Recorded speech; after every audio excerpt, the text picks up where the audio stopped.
So this is the Nike Air Force One 1982 Sunset, and this is basically a Air Force One that says Air Force One 07 and level 8, I'm guessing, and then also it's a Sunset, Russet, and Cacao colorway. And yeah, so this sneaker, I think I've been keeping an eye on it and trying to sort of see, you know, when I could pick them up. Really, I've seen quite a number of Air Force Ones released over the past year, with some really great colorways that have kind of gone under the radar because of the popularity of just Nike in general, I think. And this particular pair I picked up for like £62, which is really cheap. And they came out, I think, near enough at the beginning of the year as well. And so for this review, I think you know, it's a good one to have a look at because of the fact that, you know, you can pick them up on sale in a lot of places. And with the sort of details, it comes in this sort of leather material. It's got this sort of like what you'd find on sort of leather wallets, I suppose, in terms of this look, which is normally called, I think, poppy, and they're calling it sunset.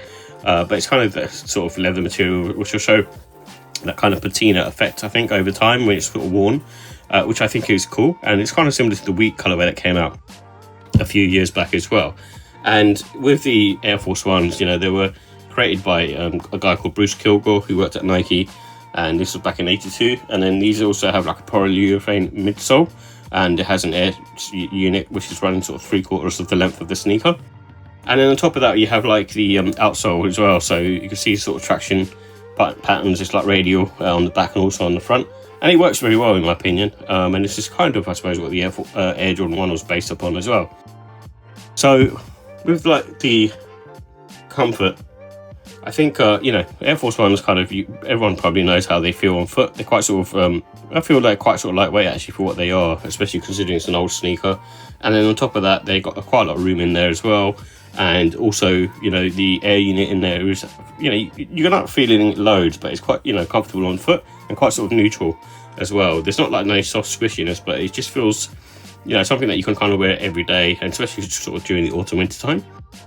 And as I mentioned, the outsole is also, you know, I felt it's always fine because it's quite sort of flat to the ground. There's no sort of, you know, apertures going on, so you kind of sit flat, and therefore it becomes sort of really stable on foot as well for that reason. So yeah, it's a good, I think, everyday shoe in my opinion, and nowadays you can even sort of get away with wearing them at work. With the sizing, I went sort of true to size in these, which I normally do with an Air Force One. You know, this one fits slightly loose, but I'm kind of okay with that. I can always just tighten up the laces. But I never have any pressure points with Air Force Ones. They fit very, very comfortably. But you know, if you have like a narrow foot, then potentially you can go down half a size. I have a wide foot, so that's the reason I go true to size. But if you're in doubt, then obviously go true to size and then, you know, tighten up the laces, in my opinion. So with the look and style, I mean, like I said, this Air Force Ones are versatile shoes. Nowadays, you can get away with wearing them in sort of smart outfits, you know, wearing a pair of chinos and a top. You know, it just looks really cool. And this one in particular has got that sort of sophisticated look. Like I said, it's got that, you know, overall kind of classy look to it. And I like the little doubre on the front as well. Normally, I'm not a fan of gold, but I think in this way and the way it's done, it fits, in all honesty.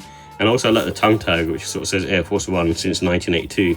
And it's sort of reflecting that sort of sunset moniker of the sneaker. And I also like the Nike Air on the back as well with the red swoosh. I think that's a cool touch. And lastly, I do like the outsole just being translucent. I think for this particular pair, it works really well. And so overall, I think it's cool. So with the ratings, I think with this one, I'm going to go with a 5. I think they look really cool. I really like them, you know, and I think, like I said earlier, you know, with all the sort of reasons as to why, I just think it's a cool looking pair, especially when you see it in hand.